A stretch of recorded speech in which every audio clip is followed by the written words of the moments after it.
एक बार की बात है। एक जंगल में एक उल्लू रहता था। वह उल्लू बहुत बुद्धिमान और चालाक था। वह रात में जंगल में घूमता था और जानवरों की रक्षा करता था।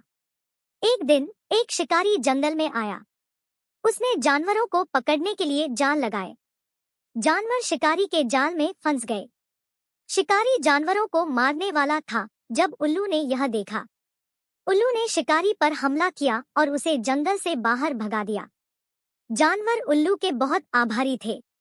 उन्होंने उल्लू को धन्यवाद दिया और वे सभी दोस्त बनकर रहने लगे। एक बार की बात है, दो चींटियां थीं, जिनका नाम चिंटू और पिंटू था। वे बहुत अच्छे दोस्त थे। वे हर दिन साथ में काम करते थे, खाना खाते थे और खेलते थे। एक दिन चिंटू और पिंटू एक पेड़ पर चढ़ रहे थे जब एक बड़ी सी पत्ती हवा में उड़ गई और चिंटू को नीचे गिरा दिया। चिंटू बहुत चोटिल हुआ और वह उठ नहीं पा रहा था। पिंटू को बहुत चिंता हुई। वह चिंटू को अपनी पीठ पर लाद कर वापस घर ले आया। पिंटू ने चिंटू की देखभाल की और उसे जल्द ही ठीक कर दिया। चिंटू पिंटू का बहुत आभारी था। उसने पिंटू को धन्यवाद दिया और वे दोनों दोस्त बनकर रहने लगे।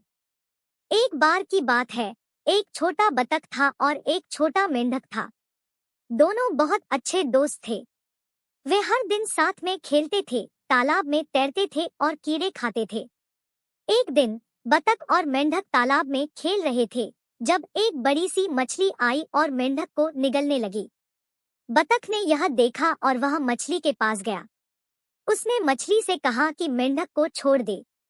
मछली ने बतख की बात नहीं सुनी। बतख ने बहुत हिम्मत करके मछली की आंखों में चोंच मारी। मछली को दर्द हुआ और वह मेंढक को छोड़कर चली गई। मेंढक बतख का बहुत आभारी था। उसने बतख को धन्यवाद दिया और वे दोनों दोस्त बनकर रहने लगे।